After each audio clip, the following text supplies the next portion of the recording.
Hi all, ಎಲ್ಲರೂ ಹೇಗಿದ್ದೀರಾ? ಎಲ್ಲರೂ ಚೆನ್ನಾಗಿದ್ದೀರಾ ಅಂತ ಭಾವಿಸ್ತೀನಿ. ಎಲ್ಲರಿಗೂ ಕನಸು ಕುಕಿಂಗ್ ಯೂಟ್ಯೂಬ್ ಚಾನಲ್ಗೆ ಸ್ವಾಗತ. ಇವತ್ತಿನ ರೆಸಿಪಿ ಬಂದು ಬಸ್ಸಾರು. ಬನ್ನಿ ಹೇಗೆ ಮಾಡೋದು ಅಂತ ನೋಡೋಣ.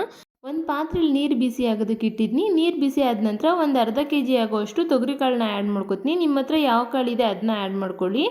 ಹಸಿಕಾಯಿ ಇಲ್ಲ ಅಂತಂದರೆ ತೊಗರಿಬೇಳೆನಾದರೂ ಆ್ಯಡ್ ಮಾಡ್ಕೋಬೋದು. ಇದಕ್ಕೆ ಒಂದು 10 ಹಸಿಮೆಣ್ಸಿನ್ಕಾಯಿನ ಬೇಯೋದಕ್ಕೆ ಹಾಕ್ತೀನಿ. ಹಸಿಮೆಣ್ಸಿನ್ಕಾಯಿ ಇಲ್ಲ ಅಂತಂದರೆ ಖಾರದ ಪುಡಿನಾದರೂ ಯೂಸ್ ಮಾಡ್ಕೊಳ್ಳಿ. ಇದು ಆಪ್ಷನಲ್ಲು, ನಿಮ್ಗೆ ಯಾವ್ದು ಬೇಕೋ ಅದನ್ನು ಯೂಸ್ ಮಾಡ್ಕೊಳ್ಳಿ.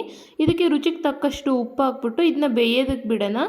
ಫಸ್ಟ್ ಟೈಮ್ ಏನಾದರೂ ನನ್ನ ಚಾನಲ್ನ ನೋಡ್ತಾ ಇದ್ರೆ ಪ್ಲೀಸ್ ಸಬ್ಸ್ಕ್ರೈಬ್ ಮಾಡಿ, ಲೈಕ್ ಮಾಡಿ ಹಾಗೂ ಕಮೆಂಟ್ ಮಾಡಿ, ಮತ್ತು ನಿಮ್ಮ ಫ್ಯಾಮಿಲಿ ಮೆಂಬರ್ಸ್ಗೆ, ನಿಮ್ಮ ಫ್ರೆಂಡ್ಸ್ಗೆ ಶೇರ್ ಮಾಡಿ. ನಿಮಗೆ ಯಾವುದೇ ರೆಸಿಪಿ ಬೇಕು ಅಂದರೆ ನನಗೆ ಕಮೆಂಟ್ ಮೂಲಕ ತಿಳಿಸಿ. ನಾನು ನಿಮಗೆ ಹೇಗೆ ಈಸಿಯಾಗಿ ಮಾಡೋದು ಅಂತ ಅಂದ್ಬಿಟ್ಟು ತಿಳಿಸ್ಕೊಡ್ತೀನಿ. ಈಗ ಇದು ಕುದಿ ಬಂದಿದೆ. ಕುದಿ ಬಂದ ನಂತರ ಇದಕ್ಕೆ 2 ಟೊಮೆಟೊನ ಆ್ಯಡ್ ಮಾಡ್ಕೋತೀನಿ. ಒಬ್ಬೊಬ್ಬರು ಒಂದೊಂದು ಥರ ಬಸ್ಸಾರನ್ನ ಮಾಡ್ತಾರೆ. ಅದರಲ್ಲಿ ಇದು ಒಂದು ವಿಧಾನ. ಇನ್ನೂ ಎಷ್ಟೊಂದು ವಿಧಾನಗಳಿದೆ, ಅದನ್ನು ನಿಮಗೆ ತೋರಿಸ್ಕೊಡ್ತೀನಿ ನೆಕ್ಸ್ಟ್ ವೀಡಿಯೋಗಳಲ್ಲಿ. ಎಲ್ಲಾದರೂ ಟ್ರಿಪ್ಪಿಗೆ ಹೋಗ್ಬಿಟ್ಟು ಬಂದರೆ ಮೊದಲು ಅನ್ಸೋದೆ ಮನೆಗೆ ಬಂದಾಗ ಬಸ್ಸಾರು ಮುದ್ದೆ ತಿನ್ನಬೇಕಪ್ಪ ಅಂತ ಅನಿಸುತ್ತೆ. ಬಾಯಿ ಕೆಟ್ಟಂಗಾಗಿರುತ್ತೆ ಅಲ್ವಾ? ಅದಕ್ಕೆ ಬಸ್ಸಾರು ಮುದ್ದೆ ತಿಂದರೆ ಸಾಕಪ್ಪ ಅಂತ ಅನಿಸ್ತಿರುತ್ತೆ. ಆ ಟೈಮಲ್ಲಿ ಈ ರೀತಿ ಬಸ್ಸಾರನ್ನ ಮಾಡ್ಕೊಂಡು ತಿಂದು ನೋಡಿ, ತುಂಬ ಚೆನ್ನಾಗಿರುತ್ತೆ. ನೋಡಿ, ಕಾಳು ಬೆಂದಿದೆಯಾ ಅಂತ ನೋಡ್ತಾ ಇದ್ನಿ. ಈ ಕಾಳನ್ನ ನಾನು ಇಸ್ಕಿ ನೋಡ್ತೀನಿ. ಈ ಥರ ಹಿಂಗಾಗಿದೆ, ಬೆಂದಿದೆ ಕಾಳು. ಇವಾಗ ಸ್ಟವ್ನ ಆಫ್ ಮಾಡ್ಕೊಳ್ಳೋಣ. ಟೊಮೆಟೊನು ಬೆಂದಿದೆ, ಅದೆಲ್ಲ ಬಾಯಿ ಬಿಟ್ಕೊಂಡಿದೆ. ಸಾಕು ಟೊಮೆಟೊನು ಬೆಂದಿರೋದು. ಈಗ ನೀರಿಂದ ಕಾಳನ್ನ ಸಪ್ರೇಟ್ ಮಾಡಿಕೊಂಡು ರುಬ್ಕೊಳ್ಳೋದಕ್ಕೆ ಹಾಕ್ಕೊಳ್ಳೋಣ. ಕಾಳು ಮತ್ತು ಹಸಿಮೆಣ್ಸಿನ್ಕಾಯಿ ಬೇಯಿಸ್ಕೊಂಡಿದ್ದಲ್ವಾ, ಅದನ್ನು ಆ್ಯಡ್ ಮಾಡ್ಕೋತಾ ಇದ್ನಿ. ಕಾಳು ನಿಮಗೆ ಸಾಂಬಾರು ಕ್ವಾಂಟಿಟಿ ಎಷ್ಟು ಬೇಕೋ ಅದನ್ನು ನೋಡ್ಕೊಂಡು ನೀವು ಆ್ಯಡ್ ಮಾಡ್ಕೊಳ್ಳಿ.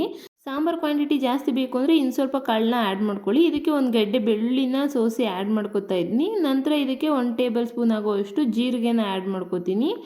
ಒಂದು 5ರಿಂದ 6 ಮೆಣಸನ್ನ ಆ್ಯಡ್ ಮಾಡ್ಕೋತೀನಿ. ಮೆಣಸೇನು ಜಾಸ್ತಿ ಹಾಕೋಕ್ಕೆ ಹೋಗಬೇಡಿ. ಒಂದು ಸ್ವಲ್ಪ ಕೊತ್ತಂಬರಿ ಸೊಪ್ಪನ್ನ ಆ್ಯಡ್ ಮಾಡ್ಕೋತೀನಿ. ಬೇಯಿಸಿಟ್ಕೊಂಡಿರೋಂಥ ಟೊಮೆಟೊನ ಆ್ಯಡ್ ಮಾಡ್ಕೋತೀನಿ.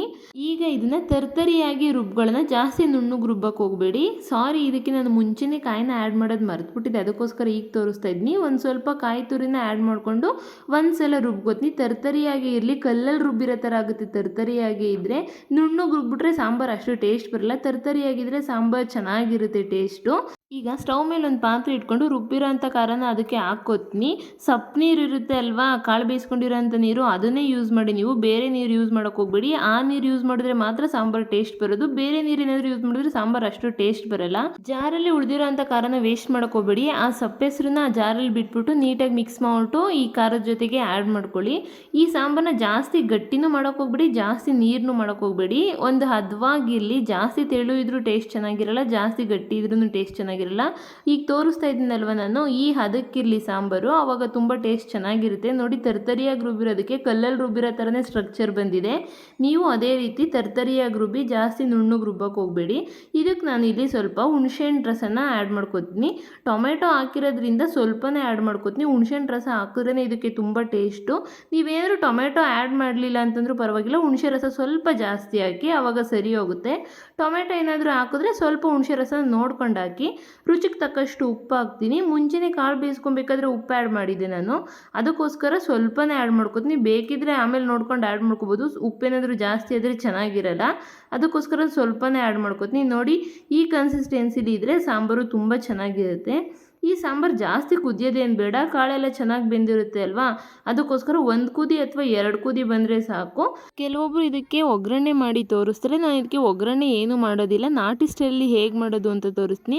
ಈ ಸಾಂಬಾರನ್ನ 2 ದಿನ ಇಟ್ಕೊಂಡು ತಿನ್ಬೋದು, ಅಷ್ಟು ಚೆನ್ನಾಗಿರುತ್ತೆ. ಏನೂ ಹಾಳಾಗೋದಿಲ್ಲ. ಕುದಿಸ್ಕೊಂಡು ನೀಟಾಗಿ ಮಡಿಕೊಂಡ್ರೆ ತುಂಬ ಚೆನ್ನಾಗಿರುತ್ತೆ.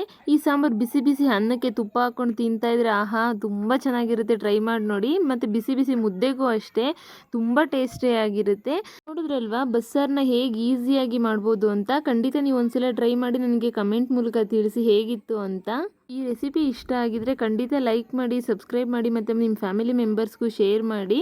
Thank you for watching. Thank you all.